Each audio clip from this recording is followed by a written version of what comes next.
2019లో మేము వచ్చిన తర్వాత జీవో నెంబర్ 176 ఇచ్చి బీసీలకు 34% రిజర్వేషన్లు ఇచ్చి ఎన్నికలకు మేము సిద్ధమయ్యాం.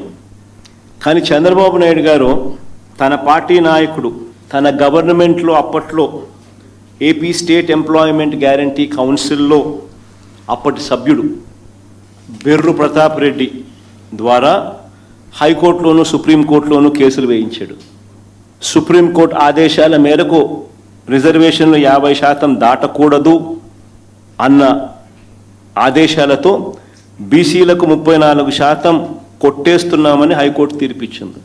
అప్పట్లో 50% రిజర్వేషన్లు దాటకూడదని హైకోర్టులు సుప్రీంకోర్టులు తీర్పులు ఉన్నాయని తెలిసి, ఇదే ఆంధ్రప్రదేశ్ హైకోర్టు కొట్టేసింది అని తెలిసి, అది కూడా తెలిసి మరోసారి మహాడ్రామా చంద్రబాబు నాయుడు గారు తెరలేపారు. కోర్టుకు పోయేది ఆయనే, కొట్టు వేయించేది ఆయనే, మళ్ళీ దొంగ ఏడుపులు ఏడుస్తూ మీరు కోర్టుకు పోవద్దండి అని చెప్పి అని చెప్పేది మళ్ళీ ఆయనే. నిజంగా ఆశ్చర్యం అనిపిస్తుంది. అసలు అలాంటి జడ్జిమెంట్లు వచ్చినా కూడా కోర్టు నుంచి ఎంత విప్లవాత్మక మార్పులు మేము తీసుకొచ్చాము. అలాంటి జడ్జిమెంట్ ఉన్నా కూడా ఓపెన్ కేటగిరీస్లో బీసీలను మేము ఏ మాదిరిగా ప్రమోట్ చేసినాము అని చెప్పడానికి కొన్ని ఎగ్జాంపుల్స్ నేను చెప్తున్నా. 2019లో మేము వచ్చిన తర్వాత జీవో నెంబర్ 176 ఇచ్చి బీసీలకు 34% రిజర్వేషన్లు ఇచ్చి ఎన్నికలకు మేము సిద్ధమయ్యాం. కానీ చంద్రబాబు నాయుడు గారు తన పార్టీ నాయకుడు తన గవర్నమెంట్లో అప్పట్లో AP state employment guarantee council మొత్తానికి ఆయన బిర్రు ప్రతాప్ రెడ్డి గారిని వదలట్లేదు జగన్మోహన్ రెడ్డి గారు. అదొక్కటే ఉదాహరణ దొరికింది వాళ్ళకి. ఇప్పుడు అది తప్పైనప్పుడు వీళ్ళు చేసేది తప్పే కదా, వీళ్ళకి కూడా తెలుసు కదా. ఇన్ని తెలిసీలు చెప్పాడు ఆయన, 4-5 తెలిసీలు చెప్పాడు. మరి ఇప్పుడు మళ్ళీ ఎందుకు అప్పిరెడ్డి గారి చేత పిటిషన్ వేయించారు? కారణం ఇంకోటి చూపిస్తున్నారు. సర్ ప్రక్రియ పూర్తయిన తర్వాత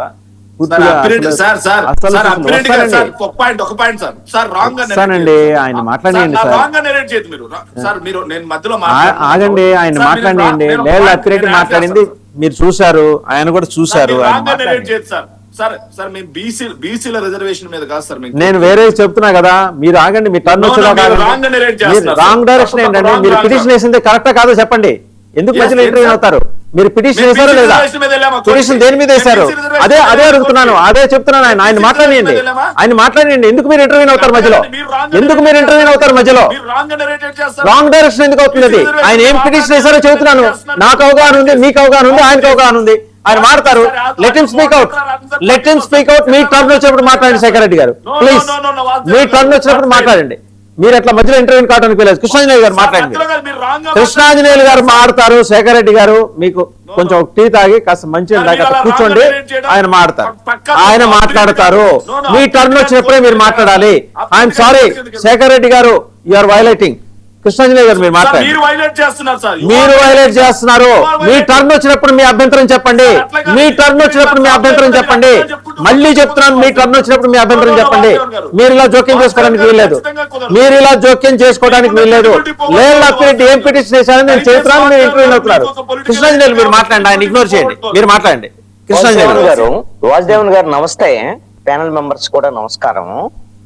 శేఖర్ రెడ్డి గారు, మీకు కావాల్సిన టైం ఉంది. మనకి డిబేట్ ఇంకా చాలా టైం ఉంది కాబట్టి మీ వాదన చెప్పడానికి ఉంది. ఇప్పుడు ఏదే అయిపోయింది టైము. ఆయన చెప్పిందే, వాసుదేవన్ గారు చెప్పిందే బయటికి వెళ్ళిద్ది అని అనుకోవాల్సినటువంటి అవసరం లేదు కాబట్టి కంగారు పడాల్సినటువంటి అవసరం.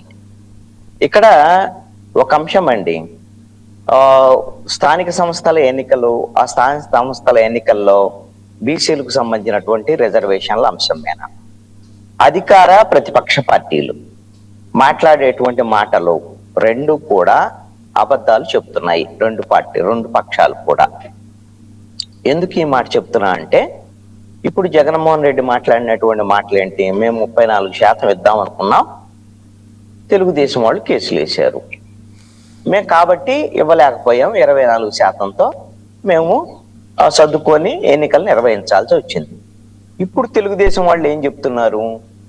మేము 34% ఇవ్వాలని నిర్ణయించుకున్నాము, వైఎస్ఆర్ కాంగ్రెస్ పార్టీ వాళ్ళు కేసులు వేస్తున్నారు కాబట్టి మేము ఒకవేళ ఇవ్వలేనటువంటి పరిస్థితి ఉంటే మేము తెలుగుదేశం పార్టీ తరఫున మేము ఆ విధంగా 34% ఇంప్లిమెంట్ చేస్తాము అని చెప్తున్నారు.